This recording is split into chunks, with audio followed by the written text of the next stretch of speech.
শুরু করছি অর্ধপরিবাহী ও electronics part 12I। এটা 9 নম্বর ভিডিও ট্রানজিস্টরের ওপর। প্রশ্ন হলো, সুইচ হিসাবে ট্রানজিস্টরকে কিভাবে ব্যবহার করা যায় তা উপযুক্ত বর্তনী চিত্র সহযোগে ব্যাখ্যা করো। এখানে একটা সার্কিট আঁকা হয়েছে, এটা একটা গুরুত্বপূর্ণ প্রশ্ন। এই সার্কিটটা একটু ভালো করে বুঝে নাও। আমি এখানে আলোচনা করব বিষয়টা, তারপর শেষে বলবো কি উত্তর লিখতে হবে। এখানে একটা এনপিএন ট্রানজিস্টর ব্যবহার করা হয়েছে, কমন এমিটার বেস কানেকশান করা হয়েছে। এবারে এই যে সার্কিটটা, কারেন্টটা কিভাবে যাবে তোমরা নিশ্চয়ই বুঝতে পারছো। এনপিএন, পি থেকে এন এর দিকে অ্যারো চিহ্নটা হবে, তার মানে কারেন্ট এই দিকে আসছে, অর্থাৎ আইবি কারেন্ট এই দিকে আসবে এবং আইসি কারেন্ট এই দিকে আসবে। এটা হচ্ছে আইবি কারেন্ট। ওকে, আচ্ছা, এবার এই সার্কিটটা একটু অন্যরকম লাগছে তোমাদের কাছে। এখানে যেহেতু সুইচ হিসেবে ব্যবহার করা হয়, তাই সুইচের তো বাইপোলার সুইচ, অন অফ এই দুটো পার্ট থাকবে। এখানে একটা এস পয়েন্ট রাখা হয়েছে সুইচটাকে, অর্থাৎ এস, এখানে দুটো কানেকশান দেখানো হয়েছে ডট ডট করে, মানে একটাই সিস্টেম, যে সিস্টেমটা একবার এক পয়েন্টে, এক নম্বর স্লটে বা এক নম্বর পয়েন্টে টাচ করবে, আর দ্বিতীয়বারে 2 নম্বর স্লটে টাচ করবে, সেই জন্য 1 এবং 2 লেখা হয়েছে। 1 নম্বরে দেখো এখানে একটা তার গ্রাউন্ডেড করা হয়েছে, আর 2 নম্বরে দেখো এখানে একটা ব্যাটারি লাগানো আছে। যে ব্যাটারিটা অ্যাকচুয়ালি ভিবিবি, তোমাদের যে আগের যে সার্কিটগুলো দেখানো হয়েছে সেই ব্যাটারিটায়, এখানে আমি ভি লিখেছি শুধু। আচ্ছা, কীভাবে কাজ করবে ভালো করে দেখো। যদি 1 নম্বর স্লটে আমি এখানে টাচ করি তাহলে কি হবে দেখো। আগে এই চিত্রটা খাতায় এঁকে নাও, তাহলে ব্যাপারটা ক্লিয়ার হবে বোঝানোর সময়। দেখো 1 নম্বরে কি হচ্ছে দেখো, যখন এস সুইচটি 1 নম্বর স্লটে থাকে, মানে 1 নম্বরে সুইচটা সংযোগ করা হয়, তখন এটা গ্রাউন্ড থাকে বলে এখানে আইবি কারেন্টটা 0 হয়ে যায়, আর সেই সাথে সাথে আইসি কারেন্টটাও প্রায় 0 থাকে। ঠিক আছে, এবং আরসি এর মধ্যে, মানে আরসির অ্যাক্রসে, এই যে আরসির যে লোড কারেন্টটা লোড লাগানো হয়েছে, এই লোডের অ্যাক্রসে কোনো বিভব পতন ঘটে না। ঠিক আছে, তাহলে আরসি এর কোনো বিভব পতন ঘটে না। তাহলে কি হবে না, এখানে যে আউটপুট, এই যে সার্কিটে এটা হচ্ছে আউটপুট ভোল্টেজটা দেখা যাবে, আর এখানে যে এর অ্যাক্রসে যে ব্যাটারিটা লাগানো হয়েছে ভিসিসি, ঠিক আছে, তাহলে আউটপুট ভোল্টেজটা ভিসিসির সমান হয়ে যাবে, যেহেতু আরসির এর অ্যাক্রসে কোনো বিভব পতন ঘটে না, কারণ আইসি 0। ঠিক আছে, মানে 0 মানে প্রায় 0। হ্যাঁ, হয়তো সামান্য কারেন্ট থাকতে পারে, সেটা ধরা যাবে না। তাহলে কি হচ্ছে, V output equal to V0, অর্থাৎ এই যে আউটপুট ভোল্টেজটা সেটা হচ্ছে ভিসিসি, অর্থাৎ এইটার অ্যাক্রসে যে ব্যাটারিটা লাগানো হয়েছে সেই ব্যাটারির যে বিভব সেটাই আউটপুট হিসাবে দেখা যাবে, অর্থাৎ যার মান হচ্ছে অনেক বেশি। ঠিক আছে, তো এই অবস্থায় ইনপুট ভোল্টেজটা ভি ইন সেটা 0, খুব স্বাভাবিক, যেহেতু এটা গ্রাউন্ডেড হয়ে গেছে তাই ইনপুট ভোল্টেজটা 0 হয়। তো ইনপুট ভোল্টেজ 0, তার মানে কি হলো না, এটা সুইচ অফ অবস্থা থাকে, অর্থাৎ এক্ষেত্রে ট্রানজিস্টর কোনো কাজ করে না। তাহলে এই যে প্রক্রিয়াটা, ঘটনাটা বলা হলো, এ থেকে কি বোঝা যাচ্ছে যে ট্রানজিস্টরটা কাট অফ রিজিয়নে ট্রানজিস্টরটা থাকে। এখন কাট অফ রিজিয়নের গ্রাফটা কীরকম হয় তোমরা সকলেই জানো সেটা। এটা আইসি, এটা হচ্ছে ভিসিই, আইসির মানটা প্রায় 0, তাই এখানে এই মানটা এই অক্ষের সাথে প্রায় মিশেই গেছে, কিন্তু আঁকতে গেলে তো একটু তফাৎ দেখাতে হয়, তাই ব্যাপারটা দেখানো হয়েছে একটু বেশি করে, কিন্তু এতটা গ্যাপ থাকে না, প্রায় একদম এর সাথে প্রায় মিশে যাওয়ার মতন অবস্থা। এবং এই যে আমি গ্রাফটা এঁকেছি এটা বোঝানোর জন্য একটু গ্যাপ হয়েছে, এটা শ্যাডো দেয়া হয়েছে, কারণ এটা হচ্ছে কাট অফ রিজিয়নকে বোঝাচ্ছে, অর্থাৎ এক্ষেত্রে আইবিইউ 0 হয়, আইসিইউ প্রায় 0 হয়, অর্থাৎ ট্রানজিস্টর যখন কাট অফ রিজিয়নের মধ্যে থাকছে তখন সুইচড অফ অবস্থায় থাকে। এখানে কি বলার, সেটা হচ্ছে আউটপুট ভোল্টেজটা হাই আর ইনপুট ভোল্টেজটা লো, যে ইনপুট ভোল্টেজ লো, তাহলে এক কথায় বলতে গেলে সিনপসিস হিসাবে বলতে পারি অফ। কখন অফ হবে না, ভি ইনপুট যখন 0 আর ভি আউটপুট হাই। ক্লিয়ার? এটা একটা পেলাম রেজাল্ট। এবারে চলে যাই, সুইচটাকে যদি আমরা ব্যাটারির সঙ্গে যুক্ত করি তাহলে কি হবে। সুইচটা যখন 2 নম্বর স্লটে থাকে ভি ইনপুট যথেষ্ট বেশি হয়, আর সেক্ষেত্রে আইসি সর্বাধিক বা সম্পৃক্ত মানে থাকে, অর্থাৎ আইসির মান যতটা সম্ভব বেশি হওয়া উচিত ততটাই হয়। তাহলে এক্ষেত্রে আরসি এর অ্যাক্রসে একটা ভোল্টেজ ড্রপ হবে, সেই ভোল্টেজ ড্রপের মান কত হচ্ছে, ওহমের সূত্র অনুযায়ী ভি আউটপুটের যে রেজাল্টটা দাঁড়ায় আইসি আরসি, অর্থাৎ দেখে নাও এখানে যে লোড আছে সেই লোডের মধ্যে দিয়ে কারেন্ট যাচ্ছে, আইসি কারেন্টটা যাচ্ছে, এই কারেন্টটা যাওয়ার ফলে এর অ্যাক্রসে যে বিভব পতন হবে সেটা হচ্ছে আইসি ইন্টু আরসি।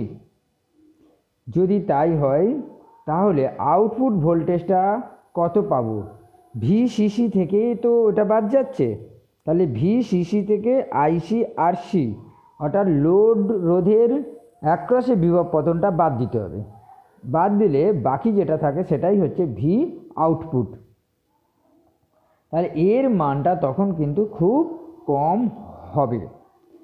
যদি এই রকমটা হয়, অর্থাৎ কি না, এক কথায় বলতে গেলে ভি ইনপুটটা সবচেয়ে বেশি হবে, আইসিটা সবচেয়ে বেশি হবে, কিন্তু ভি আউটপুট ভোল্টেজটার মান সবচেয়ে কম হবে। এই রকম যদি হয় তাহলে ট্রানজিস্টর সম্পৃক্ত অঞ্চলে কাজ করবে। সম্পৃক্ত অঞ্চলের গ্রাফটা কেমন হবে তোমরা অলরেডি জানো, গ্রাফটা নিশ্চয়ই চিনতে পারছো, যে এই রকম একটা গ্রাফ আমরা শিখেছিলাম, যে গ্রাফের প্রতিটি কারেন্টের যে স্যাচুরেশন যে পয়েন্টটা, সেই স্যাচুরেশন পয়েন্টটা ধরে ডট ডট টানলে একটা এরিয়া পাওয়া যাবে, আমি লাল কালি দিয়ে শ্যাডো দিয়েছি, এইটা হচ্ছে তোমার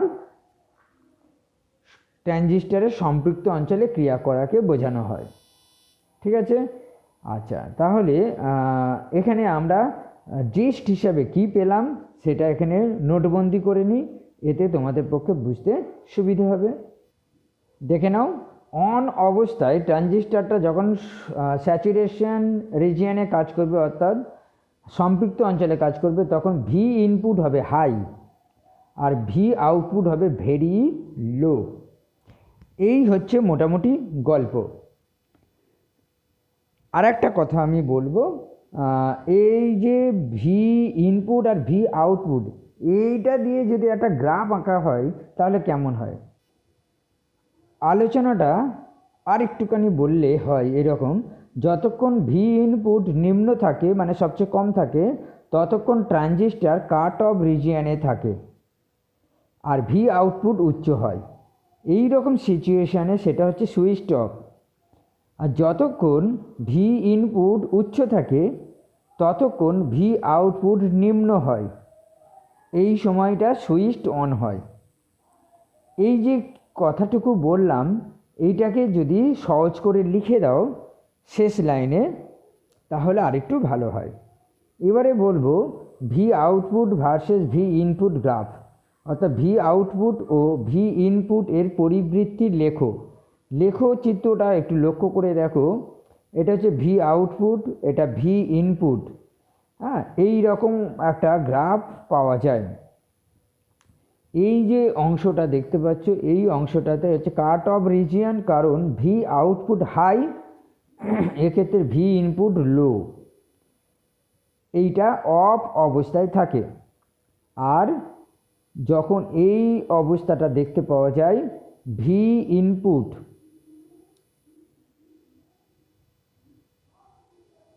হাই, কারণ ভি ইনপুটের মানটা এই বরাবর তো হয়, মানটা অনেক বেশি, কিন্তু ভি আউটপুটের মানটা অনেক কম, ভেরি লো, তখন এইটুকু অংশকে বলা হচ্ছে স্যাচুরেশন রিজিয়ন, অর্থাৎ সম্পৃক্ত অঞ্চল। এই সম্পৃক্ত অঞ্চল মানে ট্রানজিস্টরটা অন অবস্থায় থাকে, আর কাট অফ রিজিয়নে থাকে মানে এটা অফ অবস্থায় থাকে, ট্রানজিস্টর অফ অবস্থায় ক্রিয়া করে। এই হচ্ছে মোটামুটি সামগ্রিক একটা আলোচনা। এবারে আমি দেখাবো যে উত্তরটা কি লিখবে। 2 নম্বর থাকবে যে সুইচ হিসাবে ট্রানজিস্টরের ক্রিয়া বা কার্যনীতি, সেটা তো খুব বেশি করে বড় করে বলা যাবে না, কিন্তু এই যে আলোচনাটা করলাম, যদি পরিবৃত্তি লেখো বাইচান্স লিখতে বলা হয় তখন কিন্তু এটা একটু বলতে হবে। এবার চলো আমরা উত্তরটা দেখে নিই। এই হচ্ছে গ্রাফ, সার্কিট, এই সার্কিটটা আঁকতে হবে। লেখাটা শুরু করবে এখান থেকে, উপরে হেডিং করবে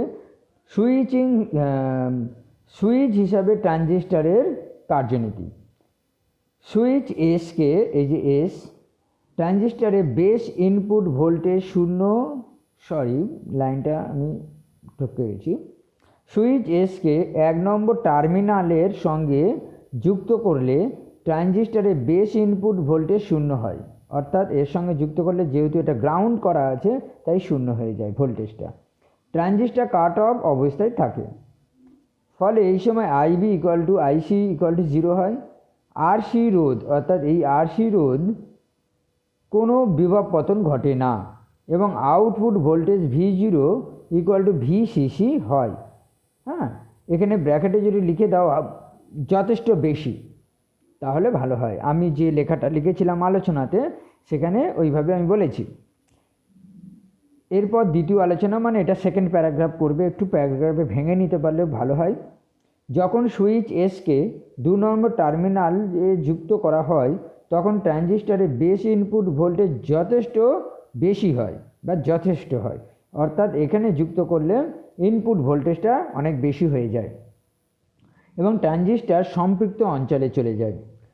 তখন আরসি রোধে বিভব পতন হয়ে কত হয় না, এর মধ্যে দিয়ে যেহেতু আইসি কারেন্টটা যায় তাহলে আরসি আইসি হয় এবং আউটপুট ভোল্টেজটা কী হবে, কমে যাবে।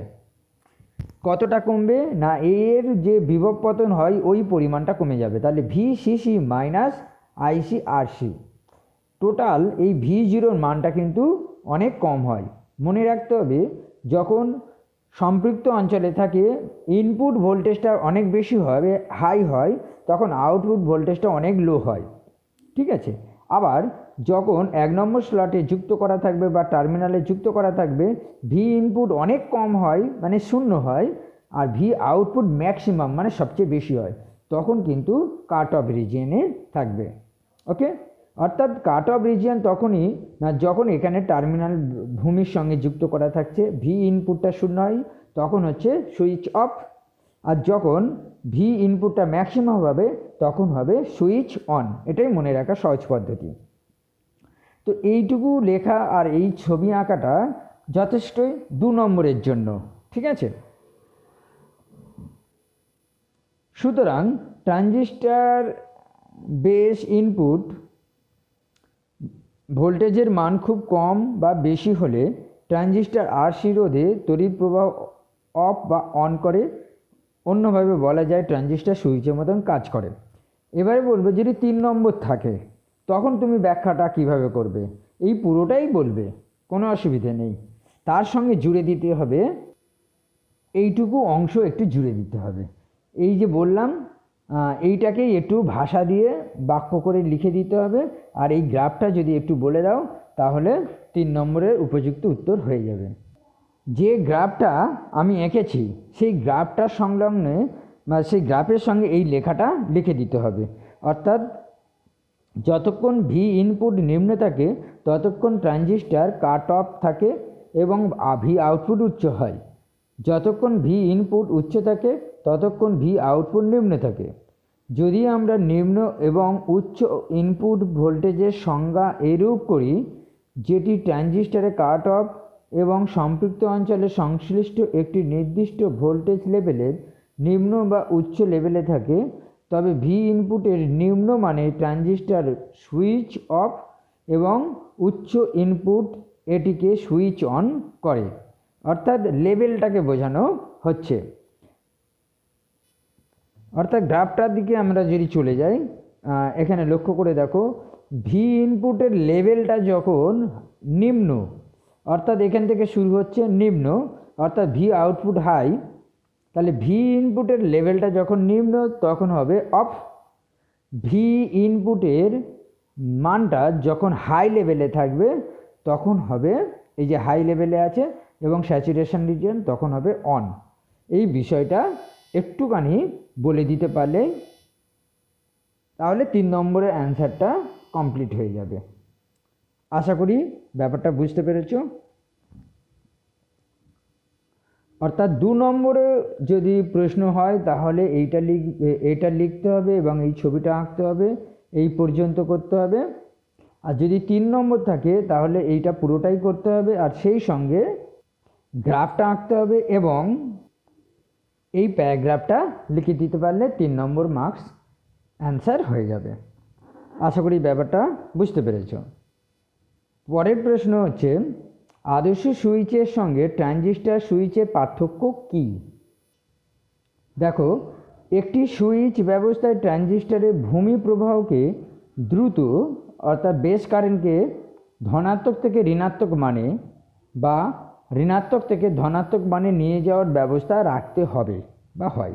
এর ফলে ট্রানজিস্টর যথাক্রমে অন থেকে অফ, অর্থাৎ ধনাত্মক থেকে ঋণাত্মক মানে যখন নিয়ে যাচ্ছি তখন অন থেকে অফে যাচ্ছে, বা অফ থেকে অন, অর্থাৎ ঋণাত্মক থেকে ধনাত্মক মানে নিয়ে যাওয়ার সময় অফ থেকে অন অবস্থায় চলে যেতে পারে। তবে অন করা হলে সংগ্রাহক প্রবাহ আইসি উচ্চ মানে পৌঁছতে, বা অফ করা হলে ভূমিতে সঞ্চিত আধানের ক্ষয় হতে কিছুটা সময় লেগে যায়। তাই ট্রানজিস্টর সুইচ কখনোই আদর্শ সুইচের দ্রুততায়, আদর্শ সুইচ বলতে আমরা যে সুইচ ব্যবহার করি বাড়িতে গৃহস্থালিতে সেটা হচ্ছে চটজলদি, মানে তৎক্ষণাৎ হয়, কোনো সময়ই লাগে না। সুইচ অন করা মানে সঙ্গে সঙ্গে আলোবাতি পাখা সব চলতে শুরু করে, সেটা হচ্ছে একটা আদর্শ সুইচের কাছাকাছি বলতে পারি। তবে ট্রানজিস্টর সুইচে এই যে ব্যাপারটা বললাম আদান সংরক্ষণের ব্যাপার এবং আইসির মানটা কমে যাওয়া বেড়ে যাওয়া, আইবির মান কমে যাওয়া বেড়ে যাওয়া, এই সব ক্ষেত্রে কিছুটা সময় লেগে যায়। ঠিক আছে, এই যে দ্রুততায় কাজটা করতে পারে না, এইটুকুই যা তফাৎ, মানে কিছু সময় লেগে যায়। তবে কিছু ট্রানজিস্টর আছে খুব অত্যাধুনিক যাদের কর্মদক্ষতা কিছুটা বাড়ানো যেতে পারে। এই লাস্ট লাইনটা তেমন কিছু না, তবে এই পর্যন্ত লিখতে হবে যদি আসে। আরেকটা প্রশ্ন, 27 নম্বর প্রশ্ন, ট্রানজিস্টর সুইচ এর একটি ব্যবহার উল্লেখ করো। দেখো, ট্রানজিস্টরকে যেহেতু দুটি মাত্র অবস্থায়, মানে একটা অফ একটা অন অবস্থায় রাখা সম্ভব হয়, তাই ডিজিটাল বর্তনীতে এর ব্যবহার উল্লেখযোগ্য। অর্থাৎ ডিজিটাল বর্তনীতে মানে নট লজিক গেট, আমরা পরবর্তী যে চ্যাপ্টার সেটা পড়ব লজিক গেট, সেই নট লজিক গেট তৈরিতে ট্রানজিস্টরকে প্রয়োগ করা হয় সুইচ হিসাবে।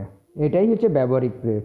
অর্থাৎ ডিজিটাল উত্তর লিখবেন, যেহেতু ট্রানজিস্টরকে অফ বা অন অবস্থায় রাখা সম্ভব হয় তাই ডিজিটাল বর্তনীতে নট লজিক গেট তৈরিতে ট্রানজিস্টরকে সুইচ হিসাবে ব্যবহার করা হয়।